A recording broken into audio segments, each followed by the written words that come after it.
నమస్కారం. శ్రీవార్త న్యూస్కి స్వాగతం. కదిరి పట్టణంలోని సైదాపురం చాకలి ఐలమ్మ ధోబీఘాట్ నందు శనివారం మడివాల మాచర్ల దేవ జయంతి కార్యక్రమం కదిరి పట్టణ రజక సేవా సంఘం ఆధ్వర్యంలో ఘనంగా నిర్వహించారు. చేసినటువంటి తెలంగాణ గడ్డ మీద పుట్టినటువంటి చాకలి ఐలమ్మ గారి పేరు మీద ఉన్నటువంటి చాకలి ఏదైతే ధోబీఘాట్ ఉందో, మరి ఇక్కడికి వచ్చినటువంటి గురువర్యులు గురు సమానులు శివయ్య సార్ గారికి, అలాగే సోదరికి, మరి ముఖ్యంగా నా రజక జాతి ముద్దుబిడ్డ ఈ మధ్య కాలంలో గతించినటువంటి అంజన్న గారికి ఆయన స్మరించుకుంటూ, మాతోటి సమకాలికుడు ఏదన్నా కానీ చేతులు అందిస్తూ మాకి చేదోడు వాదోడుగా ఒక నానుడు ఉంది, చాకలి మంగలి పొత్తు ఇంటికి రారా విత్తు అని.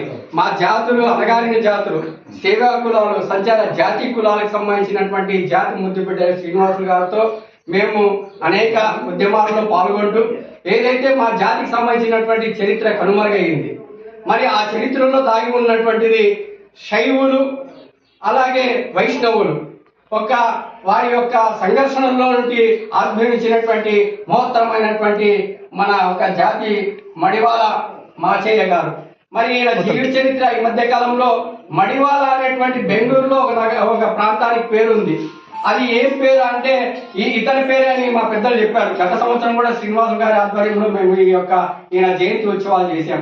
మరి ఈ మడివాల అనే బెంగళూరు మహానగరంలోనే అంత పేరు ప్రఖ్యాతిగాంచినటువంటి మా జాతికి సంబంధించినటువంటి సేవా కులాలు, వృత్తి కులాలు, సంచార జాతి కులానికి సంబంధించినటువంటి మా జాతి మహాపురుషుల యొక్క చరిత్రని కనుమరుగు చేసినటువంటి పరిస్థితులు మనకి దాపరించాయి.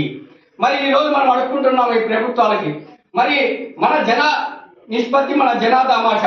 మరి నాకు తెలిసి ఈ రాష్ట్రంలో కావచ్చు, ఈ జిల్లాలో కావచ్చు, ఈ నియోజకవర్గంలో కావచ్చు, ఈ డివిజన్లో కావచ్చు, మా రజక సోదరులు దాదాపు మా కదిరి నియోజకవర్గంలోనే 8,000 మంది పైచిలుకున్నారు. జిల్లా వ్యాప్తంగా దాదాపు 80,000 మంది, 1,00,000 మంది ఉంటారని నేను అనుకుంటున్నా.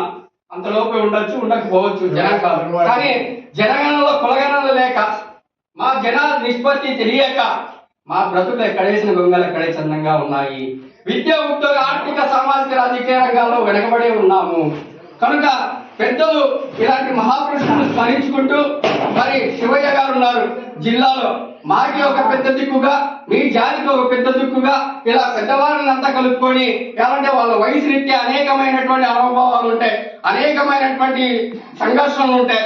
మరి అవంతా కూడా మనం మిలకం చేసుకొని, మనం ఒక ఇంపుడింపు చేసుకొని ఒక ఆఫీసర్ల దగ్గర పోయి, ఈ మధ్య కాలంలో మనకి లోన్లు వచ్చాయి, ఈ లోన్లు మన జాతి వ్యక్తులకు ఏ విధంగా ఇవ్వాలి, మన భవిష్యత్తు ఎలాగ చేసుకోవాలి, మన నడవడికలు ఎలా ఉండాలి. మనకు ఒకటి ఉంది, సాయంకాలం అయితే మంగళంలో కావచ్చు, చాకలలో, నేను తప్పుగా అనుకోవద్దండి, ఒక కోటర్ ముందు కొట్టేసి పడుకునే పరిస్థితుల నుండి వెళ్ళిపోయి భావి భారత భవిష్యత్ విధానానికి నాంది పలకాల్సినటువంటి అవసరం ఉంది. విద్య, ఉద్యోగ, రాజకీయ రంగాల్లో మన జనా నిష్పత్తి కోసం పోరాడాల్సినటువంటి బాధ్యత ఉంది. దేనికంటే బాబాసాహెబ్ అంబేద్కర్ కలిసి రాజ్యాంగ ప్రకారం ఓట్లు వేస్తున్నాం కనుక మన హక్కులు మనం సాధించుకుంటూ, మహాపురుషులను స్మరించుకుంటూ, మరొకసారి ఈ అవకాశం ఇచ్చినటువంటి రజక జాతి ముద్దు బిడ్డలకు అందరూ కూడా పేరు పేరున ధన్యవాదాలు తెలుసుకుంటున్నాను. ఈరోజు శ్రీ సత్యసాయి జిల్లా కదిరి ప్రాంతంలో స్థానిక ఐలమ్మ ధోబీఘాట్ నందు శ్రీ మడివాల మాచిదేవ జయంతి ఉత్సవాలను జరుపుకోవడం చాలా సంతోషంగా ఉంది.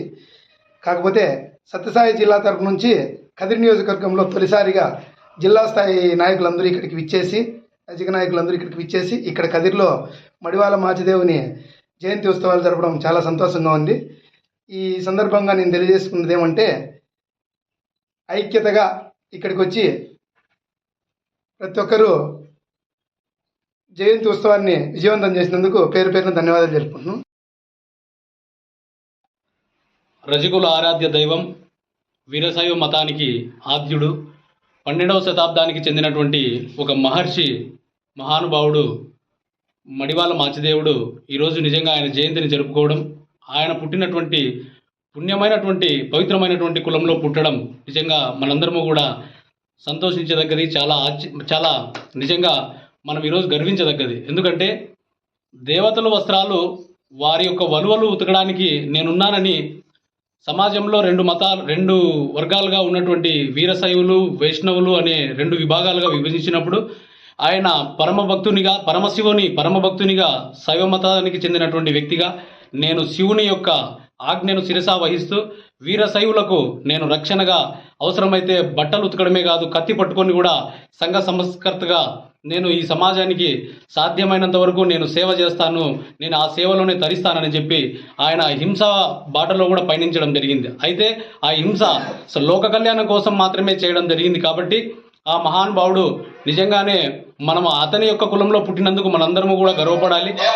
మనది చాలా మన రజక జాతి త్రేతాయుగం నాటి నుండి కూడా ఉన్నదంటే మనము చాలా చారిత్రాత్మక నేపథ్యం ఉన్నటువంటి మనము నిజంగా ఈరోజు చాలా వెనకబడి ఉన్నాం. 1%, 2% ఉన్నటువంటి కులాలే ఈరోజు మన మీద కావచ్చు, సమాజంలో కావచ్చు ఆధిపత్యం వహిస్తున్నారంటే త్రేతాయుగం నాటి నుండి సాక్షాత్తు ఆ శ్రీరామచంద్రుని కాలం నాటి నుండి కూడా మనము అక్కడి నుంచి కూడా మనం మనగలుగుతున్నామంటే కానీ మనము ఈరోజు మనం చాలా వెనుకబడి ఉన్నాం. వాటిని ఏమాత్రము కూడా కనీసం వారు మరిచినటువంటి విధానంలో కూడా మనం ఈరోజు నడవలేకపోతున్నామంటే నిజంగా మనం అందరం బాధపడాల్సిన విషయం. ఏ పార్టీలో ఎవరున్నప్పటికీ కూడా రాజకీయాల్లో కావచ్చు ఇతరత్ర ఏ రంగాల్లో ఉన్నప్పటికీ కూడా మనం సాధ్యమైనంత వరకు ముందు వరుసలో నిలబడడానికే ప్రయత్నం చేయాలి తప్ప వెనకల తల గీక్కుంటూ టవాల్ తీసుకొని కింద వేసుకొని కూర్చోవడం దయచేసి పెద్దలందరూ మీరు మానాలి. మీ తరం తర్వాత మా తరం వారికి కూడా మీరు నేర్పించాలి. పిల్లలకు ఖచ్చితంగా చదువు చెప్పించాలి. పెద్దలు శివప్ప గారు కావచ్చు, తర్వాత ఆర్టీసీ కండక్టర్ పెద్దలు నారాయణ గారు కావచ్చు, అందరూ కూడా ఎప్పుడు ఈ చదువుకు సంబంధించిన విషయాలు బాగా చెప్పేవారు. సరే పెద్దలందరూ ఇంకా చాలా మంది మాట్లాడే వాళ్ళు ఉన్నారు.